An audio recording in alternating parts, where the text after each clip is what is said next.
से रास्ते को निकालता है। वो प्रभु रेगिस्तान में भी जल के सोने बहाता है। हाथों को उठाए, हाथों को उठाए, यीशु ने जय दी है। हाथों को उठाए, हाथों को उठाए, यीशु ने जय दी है। उसने किए महान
बरसे बादल यूं वफादार,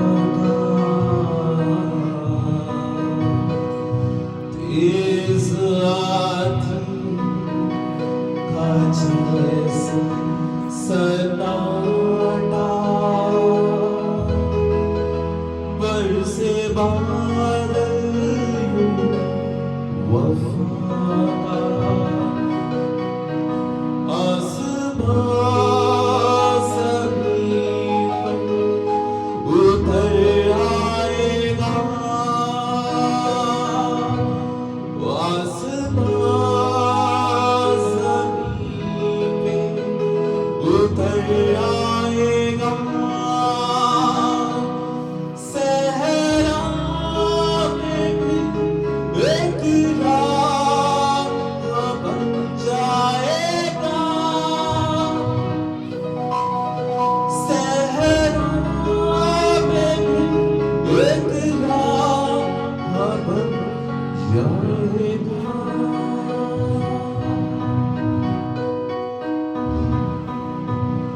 तेरे रूह से,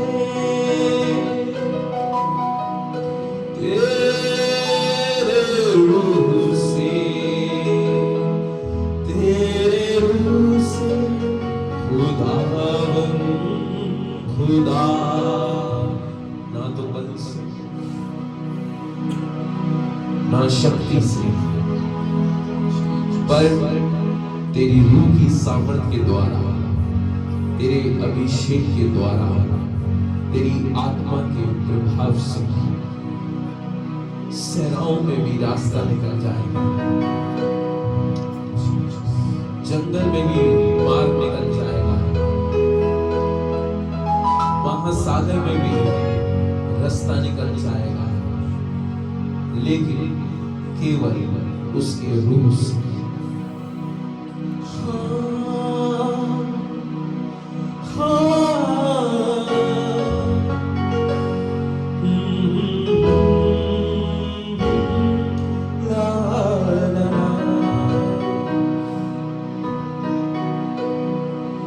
एक काम नया तू करेगा,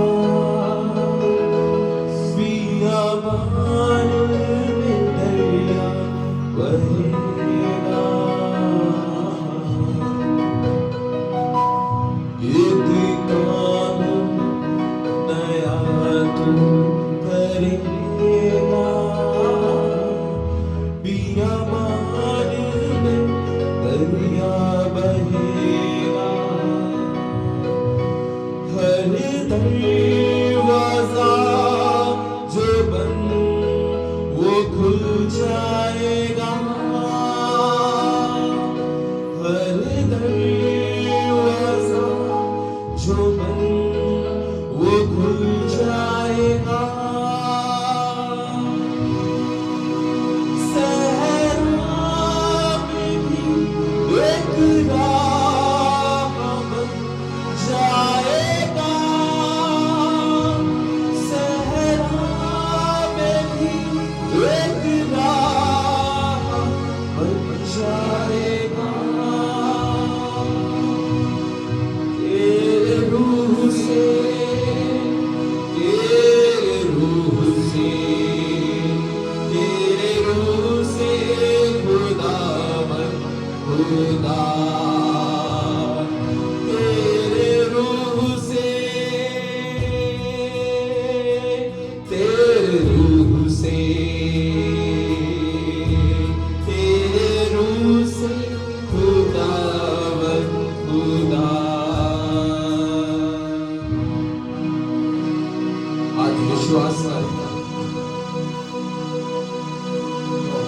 कि प्रभु की आत्मा के द्वारा जीवन का हर काम 2025 में पूरा हो जाएगा, हर बंद दरवाजा यीशु मसीह के नाम में खुल जाएगा, सहराओं में भी रास्ता निकल जाएगा,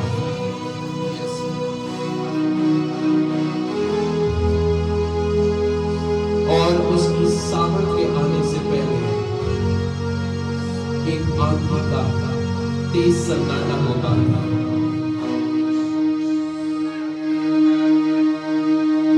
उसके आने से पहले, उसके कर्म करने से पहले हवाएं भी रुख बदल देती हैं।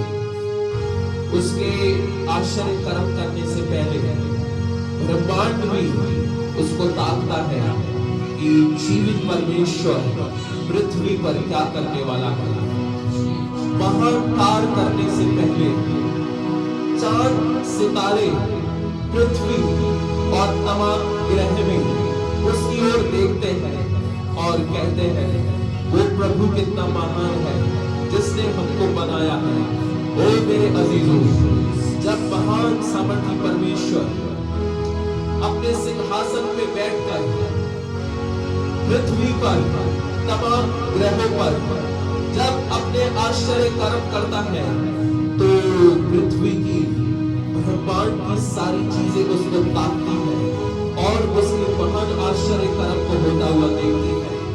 आप भी इस 2025 में उसके महान आश्चर्य कर्मों को अपनी आंखों से देखेंगे और देखेंगे वो प्रभु महान है, वो प्रभु महान है, वो महान है, वो महान है। आकाश उसकी हस्तकला और पृथ्वी उसकी महिमा का वर्णन कर रही है। आकाश के तारागण उसके प्रकाश का वर्णन कर रहे हैं और हवाएं और फिजाएं उसकी सामर्थ का बयान कर रही हैं और कह रही है, हे मनुष्य, तू जानता नहीं कि वो परमेश्वर क्षण भर में तेरे लिए क्या कर दे। पत्थर भी, संगमरमर भी उसकी महिमा अपने जीवन से प्रकाशित करते हुए कह रहे हैं, वो प्रभु महान है। और हे मनुष्य, तू नहीं जानता कि तेरा प्रभु क्षण भर में तेरे लिए क्या कर दे।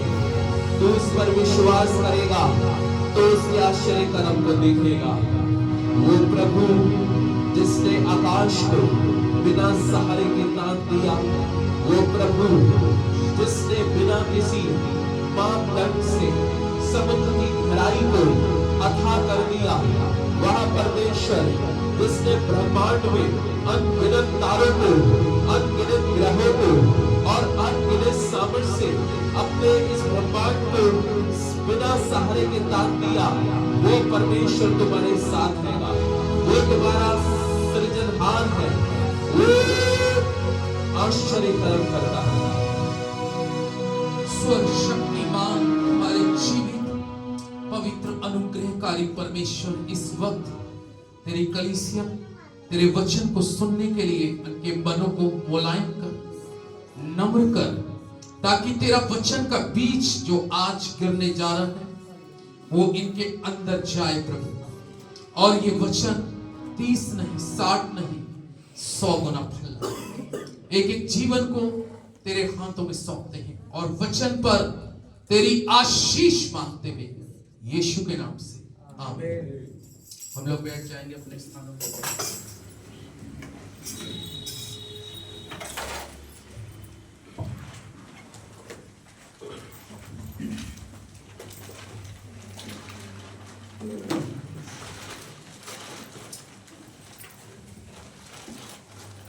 कई बार मनुष्य जीवन के अंदर में उम्मीदों को छोड़ देता है, लेकिन मैं आपको आज के वचन के द्वारा बताऊं कि जीवन में परमेश्वर से कभी उम्मीद ना छोड़ें।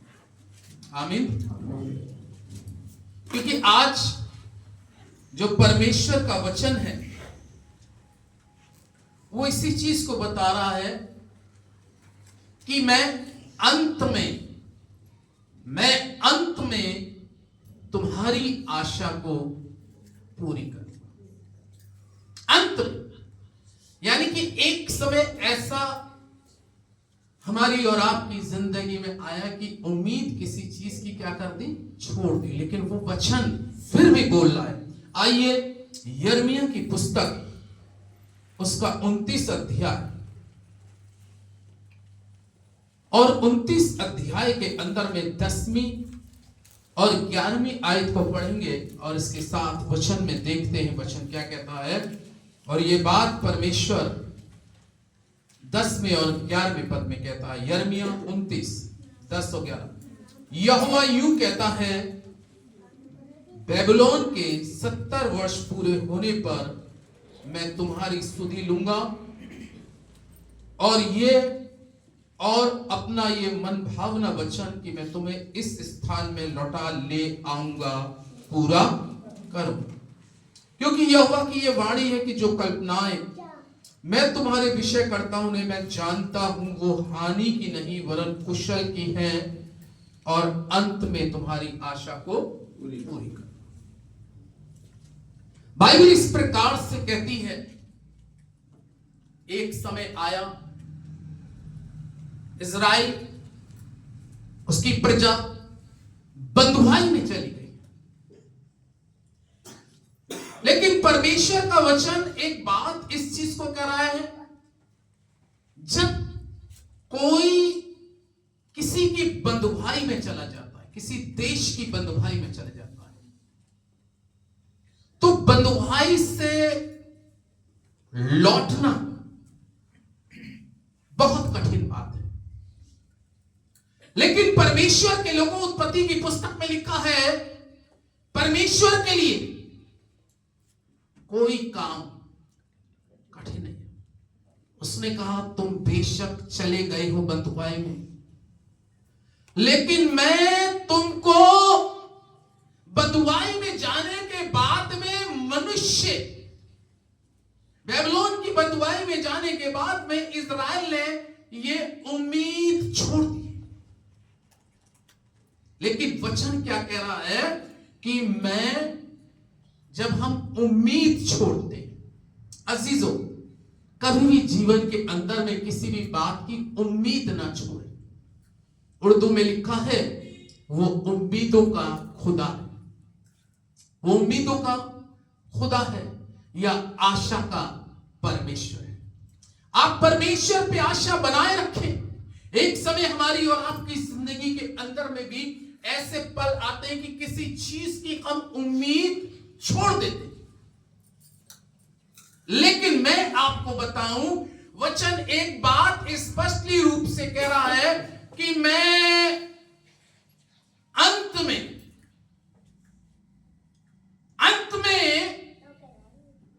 मैं तेरी आशा को पूरी कर। आमीन। ये जब वचन पढ़ा कि मैं 70 वर्ष के बाद तुझे वापस फिर वहीं पे क्या कर लाऊंगा, लौटा लाऊंगा। मैं इस वचन को जब पढ़ रहा था तो मुझे स्मरण आया कि हमने बीते संडे को एक अनाउंसमेंट भी कर दिया था कि हम यहां से दूसरी जगह चले जाएंगे। बाहर खड़ा था मैं, यानी कि अब क्या था कि हमारे तरफ से यहां के लिए अब क्या नहीं है, क्या नहीं थी, उम्मीद नहीं थी। देखिए परमेश्वर का वचन, मैं बाहर गाड़ी पे खड़ा था, सब लोग जा चुके थे और वो पड़ोसी वाले भाई, उन्होंने ऊपर से देखा और उन्होंने मुझको रोका, बोले मैं आ रहा हूं, और वो आए, जबकि वो यीशु मसीह को नहीं जानते, नहीं समझते। लेकिन परमेश्वर किसके द्वारा क्या काम कर दे वो हम कह नहीं सकते। और उन्होंने आकर थोड़ी देर डिस्कशन किया, बात करी, और वचन पूरा हुआ कि मैं तुझे वापस क्या करके ले आऊंगा, लौटा लाऊंगा। आमीन। कब तक के लिए परमेश्वर ने यहां रखा, मैं इस चीज को नहीं कह सकता, बट लेकिन ये कह सकता हूं कि उस भाई ने, वो क्योंकि जो उनके पड़ोसी किराएदार हैं, उनका और उनका एक मित्रता है और दोनों एक ही कास्ट में, उन्होंने बात करी और उन्होंने कहा ठीक है आप इसको चलने दीजिए। फिर भैया ने बात करी, उन्होंने कहा ठीक है चलने दीजिए। तो कहने का तात्पर्य है इस पद के अंदर में कि जब हम किसी जगह को छोड़ के निकल गए, अब इस जगह से अगर बात करें तो हमने उम्मीद फिलहाल क्या कर दी थी, छोड़ दी थी। जब वो बंधुआई में चले गए, अभी आपने 10वें पद में नहीं पढ़ा, 10वें पद में जब हम पढ़ते हैं तो 10वें पद में कहता है, यहोवा यूं कहता है, बेबीलोन के 70 वर्ष पूरे होने पर, बेबीलोन के 70 वर्ष पूरे होने पर मैं तुम्हारी क्या लूंगा, सुधि लूंगा, और अपना ये मन भावना वचन की मैं तुम्हें इस स्थान में लौटा ले आऊंगा, क्या करूंगा, पूरा। यानी कि परमेश्वर अपने वचनों में, अपनी बातों में बिल्कुल मजबूत है। उम्मीद, कुछ काम परमेश्वर ने वचन के अंदर में ऐसे करे हैं कि जिसकी उम्मीद मनुष्य छोड़ देता है। लेकिन मैं आपको बताऊं, आप लास्ट समय तक संसार के लोगों से आप बेशक उम्मीद छोड़ दीजिएगा, लेकिन मैं आपको वचन के द्वारा बताऊं कि उस परमेश्वर से कभी उम्मीद मत छोड़िएगा। आमीन। कभी उम्मीद मत छोड़िएगा, क्योंकि वो परमेश्वर है जो आपके लिए आपसे ज्यादा और आपसे बेहतर सोचता है।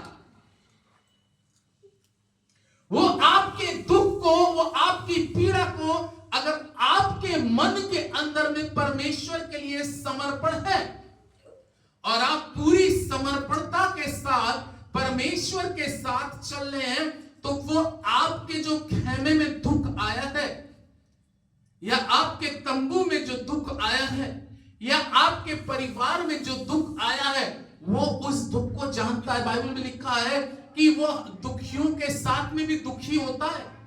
जब मरियम रो रही थी तो बाइबल में लिखा है यीशु भी रोया। इसीलिए यहां पे परमेश्वर का वचन कहता है, आज मैं इस चीज को थोड़ी देर के लिए बताऊं कि हमें अपने जीवन के अंदर में कभी आशा खत्म नहीं करनी।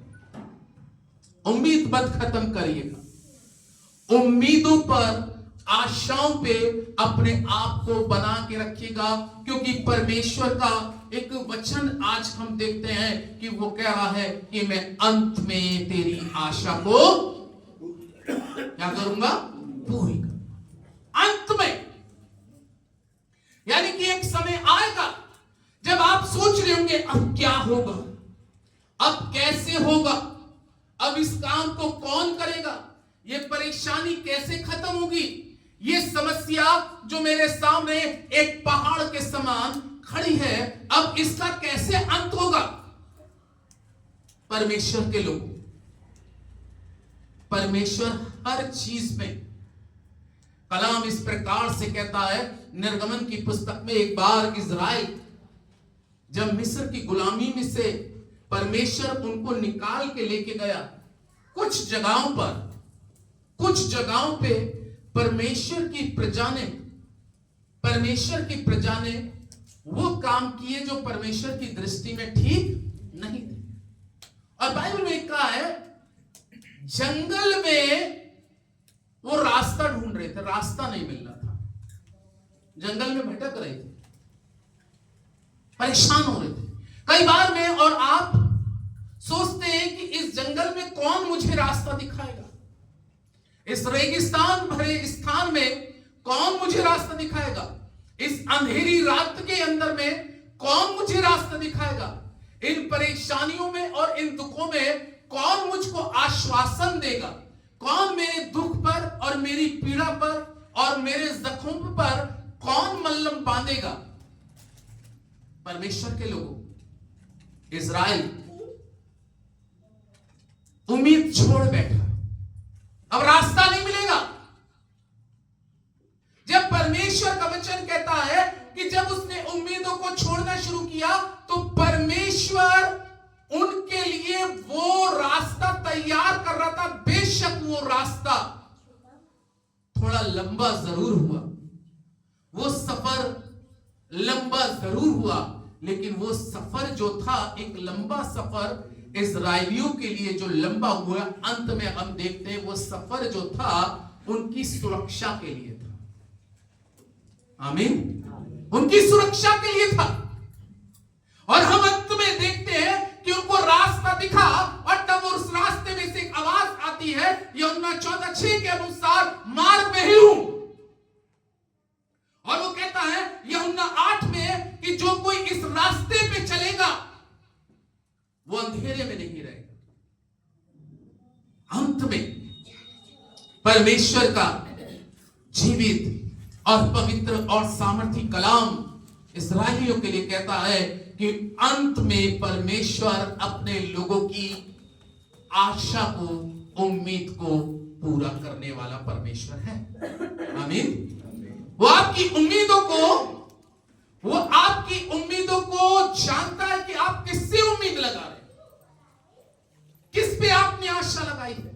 अगर आज आपकी आशा पूरी तरीके से प्रभु में है, एक शख्स को देखते हैं जो अपनी जिंदगी के अंदर में बहुत हताश था, रोमियो 4 अध्याय में, और उसका नाम अब्राहम है।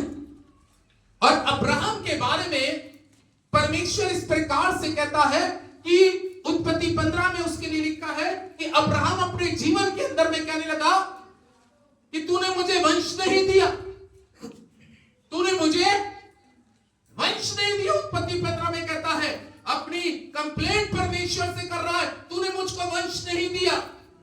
और मैं क्या देखता हूं कि मेरे घर के अंदर में ये दमिश्कवासी एलियाजर मेरे घर का नौकर, मेरे घर का वारिस होगा। लेकिन नहीं, जब उसने अपने शरीर से उम्मीद छोड़ दी। आमीन। कभी कभी इंसान अपने शरीर से भी उम्मीद क्या कर देता है, छोड़ देता है। अब्राहम के बारे में लिखा है कि उसने अब अपने शरीर से भी उम्मीद छोड़ दी। कई बार हम अपने अपनों से उम्मीद छोड़ देते हैं, कई बार हम अपने शरीर से उम्मीद छोड़ देते हैं, कई बार हम अपने परिवार में अपने बच्चों से उम्मीद छोड़ देते हैं।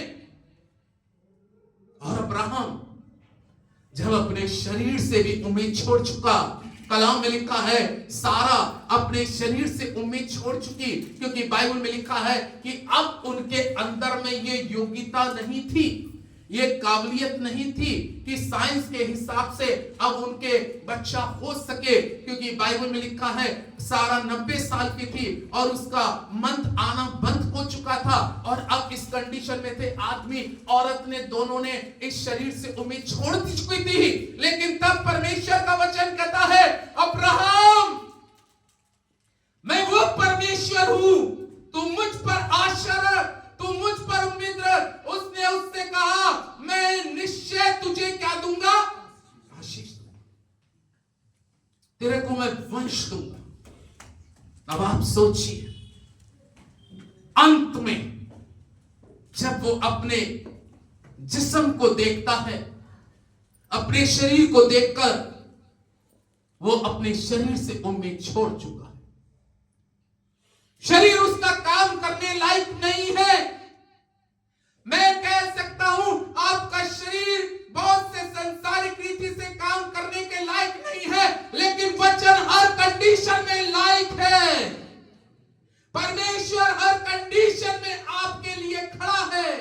परमेश्वर हर कंडीशन में आपकी सुधि ले सकता है, लेकिन उस पे आशा रखें। और बाइबल कहती है रोमियो 4 के अंदर में और उसके 18 पद में जब हम पढ़ते हैं तो कलाम में लिखा है, उसने निराशा में भी आशा रखी।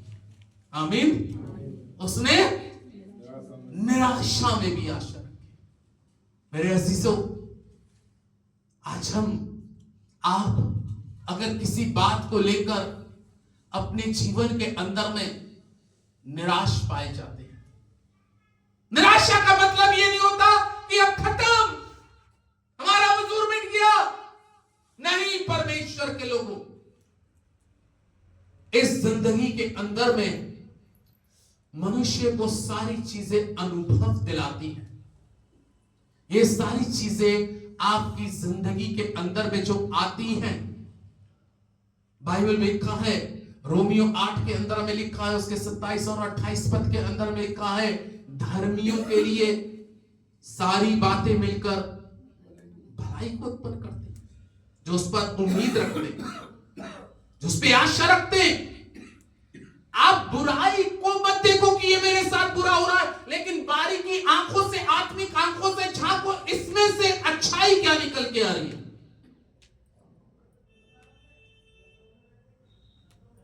अच्छाई को देखो। कभी कभी जिन कुओं के अंदर से,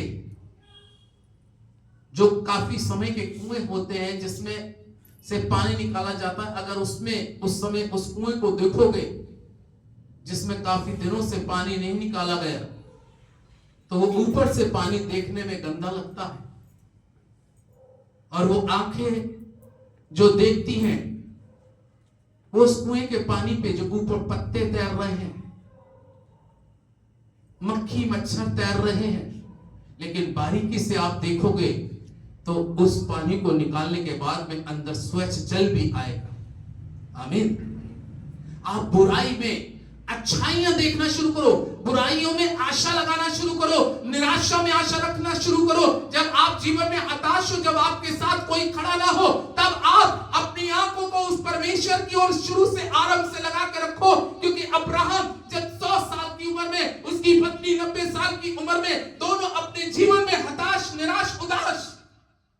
लेकिन मैंने कहा, निराशा का मतलब यह नहीं है कि आप आशा रखना छोड़ दो। आशा रखिए, आशा रखिए।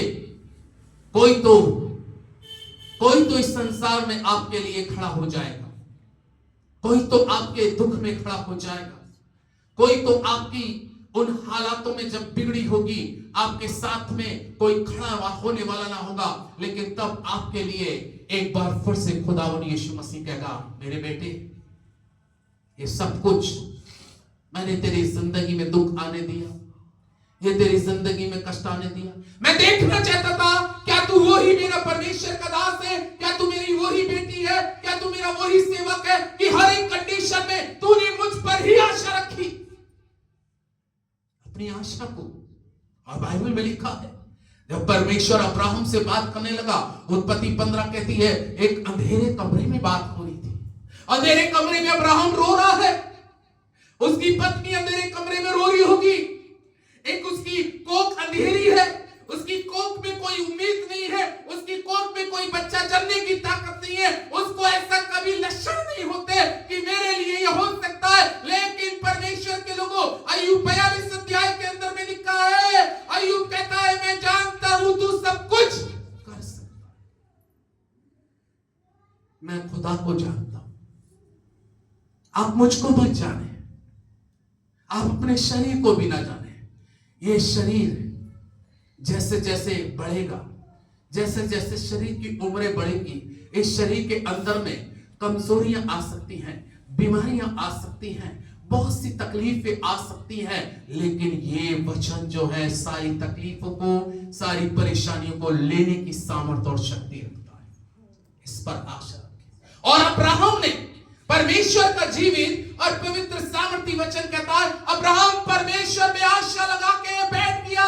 मेरा परमेश्वर यहोवा जो मुझसे कह रहा है, ये कह रहा है, मुझे इसकी माननी है और मुझे इस पे आशा रखनी है। और बड़ी आशा और उम्मीद के साथ में उस पर बैठा रहा, उस पे आशा लगाए रखा।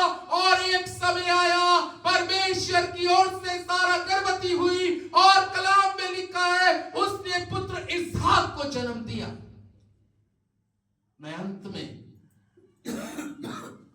में तेरी आशा को क्या करूंगा, पूरी करूंगा। अभी एक बहुत अच्छा किसी बहन ने एक मेरे को मैसेज करा और बोलने लगी कि आप कई साल पहले पीलीभीत गए थे, वहां प्रार्थना करी थी। मेरी सिस्टर के 16 साल से कोई बच्चा नहीं होता था। जब मैं गया था शायद 12 या 13 साल हो चुके थे, लेकिन कोई दुआ आपकी ऐसी नहीं है। समय आता है दुआ का, याद रखिएगा, दुआ का समय आता है। और प्रभु का धन्यवाद हो कि परमेश्वर ने बीते वर्ष में उसको बेटी की आशीष दे दी। अंत में मैं तेरी आशा को पूरी करूंगा। मेरा कहने का तात्पर्य 70 वर्ष के बाद में मैं तुझको ये दे दूंगा, इस जगह को दे दूंगा, इस प्लेस को दे दूंगा और इस जगह लौटा लाऊंगा। अगर परमेश्वर कह रहा है तो उस पे आशा उम्मीद के साथ में लगे रहिएगा। वो समय आपके लिए आने के लिए तैयार होगा और आपके जीवन के अंदर में खुदा पर ही ईमान और आशा लगाए रखने से आपकी आगे की भलाई अंत में मैं तेरी आशा को पूरी करूंगा। बाइबल में लिखा है इज़राइल जब मिस्र की गुलामी से निकल के गया, निर्गमन की पुस्तक 14 अध्याय को यदि देखेंगे, निर्गमन 14 अध्याय में मालूम है क्या हुआ? मिस्र की गुलामी से निकलने के बाद में जब इज़राइल जा रहा था तो परमेश्वर का वचन कहता है कि इज़राइली लोग लाल समुंदर सामने खड़ा था। क्या? लाल समुंदर। बड़ी मुश्किल वाली बात है। कौन मेरे लिए समुंदर में रास्ता निकालेगा? कौन मेरे लिए समुंदर में रास्ता निकालेगा? इज़राइल को समुंदर के पार जाना है। समुंदर, उसकी ऊंची ऊंची तेज लहर और उन तेज लहरों के अंदर में खौफनाक आवाज गड़गड़ाने की, और इज़राइल समुंदर के किनारे खड़ा हुआ है। यहां पे क्या होगा? क्या वो परमेश्वर जो हमें मिस्र की गुलामी से निकाल के लाया, क्या वो हमको इस समुंदर से निकाल सकता है? क्या इस समुंदर से हमें रास्ता निकाल सकता है? क्या हमारे लिए समुंदर को दो भाग कर सकता है? मूसा से कहने लगे इज़राइली लोग। कुछ समय के बाद वचन कहता है मिस्र के राजा फ़िरौन ने अपनी बड़ी सेना, बड़े सामर्थी योद्धाओं को रथों के साथ भेज दिया, जाओ इज़राइलियों को फिर बंदी बना के ले आओ, उनको मार दो। उनकी आवाज से, रथों घोड़ों की आवाज से, मिस्र की सेना की आवाज से इज़राइल को सुनने में आ रही हैं। इज़राइल बड़ा भयभीत है, बड़ा डरावा है। क्या करें? आगे जाएं तो समुंदर हमें डुबो देगा, पीछे जाएं तो इज़राइल, मिस्र की सेना जो है हमें मार देगी। यहां पर एक बार फिर से बड़े कश वाला जीवन आ गया। कई बार हमारी और आपकी जिंदगी में बड़े कश का जीवन आ जाता है। ये कैसे होगा? ये कैसे होगा? ये कैसे होगा? लेकिन तुझसे होगा, सब कुछ होगा, तेरा ये वचन काफी है। तुझसे होगा, सब कुछ होगा, तेरा ये वचन काफी है। तेरा ये वचन काफी है, तेरा ये वचन काफी है। विनती सुनने वाले, मेरे आंसू निहारने वाले,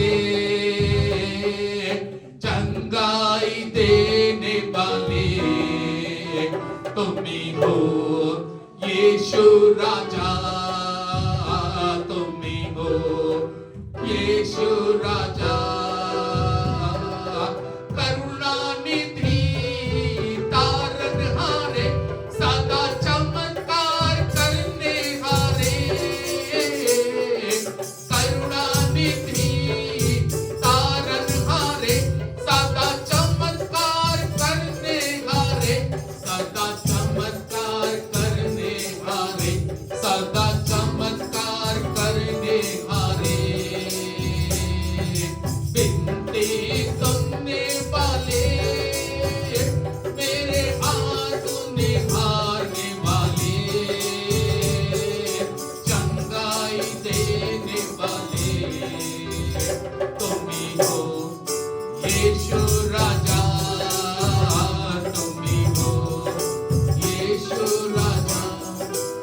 तुझसे होगा, सब कुछ होगा, तेरा ये वचन काफी है।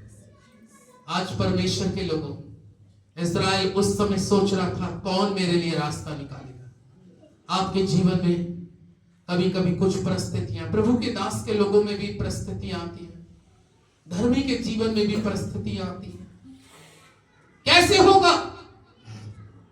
आगे कोई रास्ता नहीं दिख रहा, समुंदर सामने है। ओ इस्राएल उस समय अपनी आंखों से देख रहा था, प्रजा किनारे खड़ी है, क्या कोई समुंदर में हमारे लिए रास्ता निकालेगा? कोई समुंदर में रास्ता निकालेगा? पीछे मौत है, आगे मौत है, कोई रास्ता नहीं है। मेरे अजीजों, कई बार मुझे और आपको कुछ दिखता नहीं। अगर मुझे और आपको दिखता नहीं तो मेरी और आपकी आत्मिक आंखें जो है कमजोर हो चुकी है। दिखेगा दिखेगा। वो इस्राएल वहीं पे खड़ा हुआ मूसा से कहने लगा, मूसा तू तो हमें यहां क्या करने ले आया? मार डालने ले आया। कई बार हम लोग सोचते हैं, अरे पास्टर वहां कहां ले जाएगा, वहां तो मार देंगे, कोई हमें पकड़ के ले जाएगा, कोई हमारे साथ बुरा व्यवहार कर देगा। ये चीज कंडीशन इज़राइल के भी सामने थी कि वो मूसा से कहने लगे, मूसा तो हमें यहां क्यों ले आया? क्योंकि यहां तो कब्रें भी नसीब नहीं होगी। मूसा कहने लगा, मेरा खुदा जिसके सामने मैं 40 दिन रोया हूं, जिसके आगे मैंने आंसू बहाए हैं, वो तुम में से किसी का एक बाल भी डूबने नहीं देगा। उस पे आशा रखो। परमेश्वर ने कहा इज़राइल से और अपने दास नबी मूसा से, वचन इस प्रकार से कहता है प्रभु के लोगों 14 पद में, 15वें पद के अंदर में, तब यहोवा ने मूसा से कहा, क्यों मेरी दुहाई दे रहा है? इज़राइलियों को आज्ञा दे कि यहां से कूच करे और तू अपनी लाठी उठाकर अपना हाथ समुद्र की ओर बढ़ा और वो दो भाग हो जाएगा। तब इज़राइली समुद्र के बीच होकर स्थली स्थल में चले जाएंगे। आमीन आमीन। रास्ता नहीं देख रहा, उम्मीद छूट चुकी है। कैसे होगा? कैसे आगे बढ़ेंगे? लेकिन मूसा ने वचन पर उम्मीद रखी। आमीन। उसने कहा जो बात कर रहा है, वचन में लिखा है जमीन और आसमान टल जाएंगे, लेकिन अगर ये कह रहा है तो निश्चित है इस समुद्र में भी रास्ता निकलेगा, क्योंकि ये वचन बोल रहा है, ये वचन कह रहा है निकलेगा रास्ता। और बाइबल में लिखा है, क्या रास्ता नहीं निकला? क्या रास्ता नहीं निकला? इसी के 21 और 22 पद के अंदर में लिखा है, तब मूसा ने अपना हाथ समुद्र के ऊपर बढ़ाया और यहोवा ने रात भर प्रचंड पुरवाई चलाई और समुद्र दो भाग करके जल ऐसा हटा दिया जिससे उसके बीच सूखी भूमि हो गई। तब इज़राइली समुद्र के बीच स्थली स्थल में होकर चले और जल उनकी दाहिनी और बाईं और दीवार का काम देता है। आमीन। जंगल में रास्ता दिखाने वाला और समुद्र में रास्ता बनाने वाला वो परमेश्वर है जिसकी आज आप आराधना कर रहे हैं। आमीन। उस परमेश्वर की आराधना कर रहे हैं। कई बार आप सोचते होंगे मैं अपने शत्रु को कहां मारूं? उम्मीद लगा के बैठे होते हैं, आशा लगा के बैठते हैं, लेकिन परमेश्वर को मालूम है कि उसको, उसके शत्रु को कहां मारना है। कहां मारा? इज़राइल के शत्रु मिस्री थे, उनको कहां मारा? समुद्र में। यहां मारा जाएगा। लेकिन इज़राइल की मैं आशा को टूटने नहीं दूंगा, अपने लोगों की उम्मीदों को मैं टूटने नहीं दूंगा। मैं वो परमेश्वर हूं जो इज़राइल के लिए समुद्र को मैं रास्ता निकाल सकता हूं। तो क्या वो आपकी और मेरी दुहाई नहीं सुनेगा? यकीनन मेरी और आपकी वो दुहाई सुनेगा। लेकिन क्या मैं और आप उस परमेश्वर पे आज भी आशा रखें? क्या आज भी मैं और आप उसी पे आशा रखे हैं? अय्यूब का एक एक चीज चली गई, लेकिन फिर भी कह रहा है मैं अपने खुदा में आशा रखता हूं।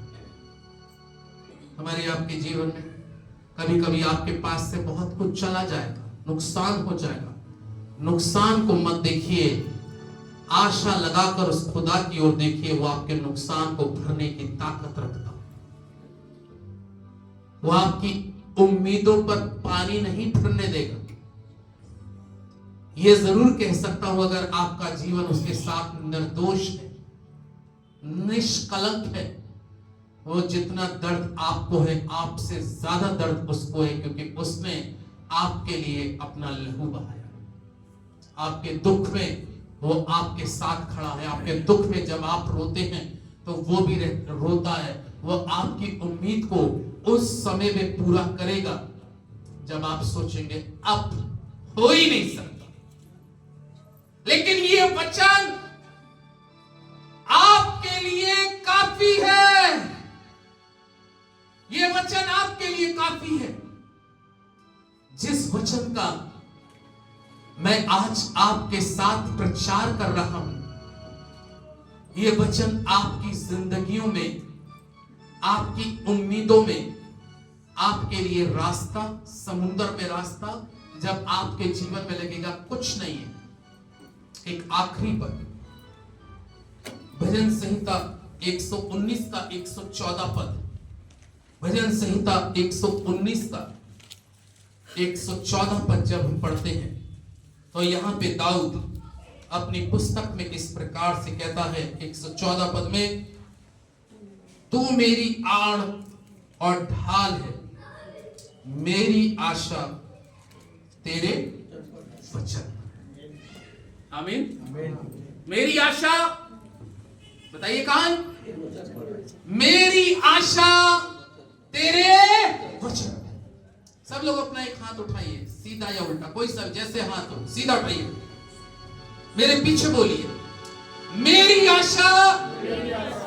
एक बार फिर से कस के, मेरी आशा तेरे वचन पर है, और अंत में तू मेरी आशा को पूरी करेगा। हालेलुया। वो आपकी आशाओं को पूरी करने वाला परमेश्वर, वो आपकी निराशा में आपके लिए खड़ा है, वो दुख में आपके लिए खड़ा है, वो गरीबी में खड़ा है, वो कर्ज में आपके साथ खड़ा है। जब आप निर्बल है तब आपके लिए वो उम्मीद बनकर कह रहा है, मुझ पे आशा लगा, मैं तेरी आशा को पूरी करूंगा। हम लोग अपने स्थानों पे सब लोग खड़े होंगे,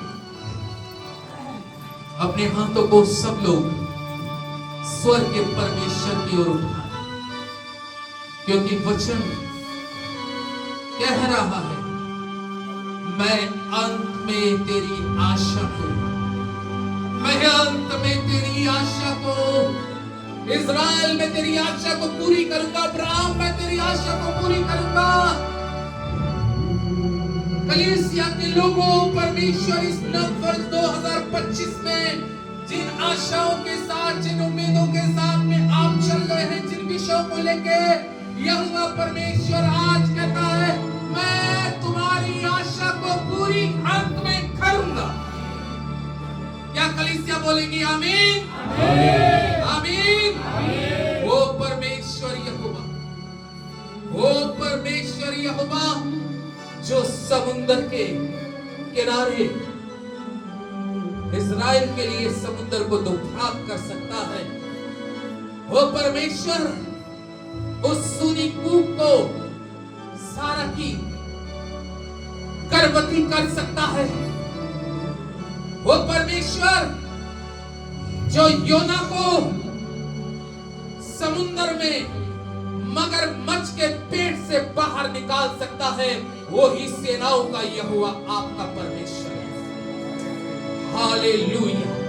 महान सामर्थी अद्भुतकारी परमेश्वर, तेरा दास आज तुझसे विनती करता है, क्योंकि इस कलीसिया की आशा मेरे पे नहीं, मेरी आशा कलीसिया पे नहीं, लेकिन हम सबकी आशा परमेश्वर यहोवा तुझ पर है।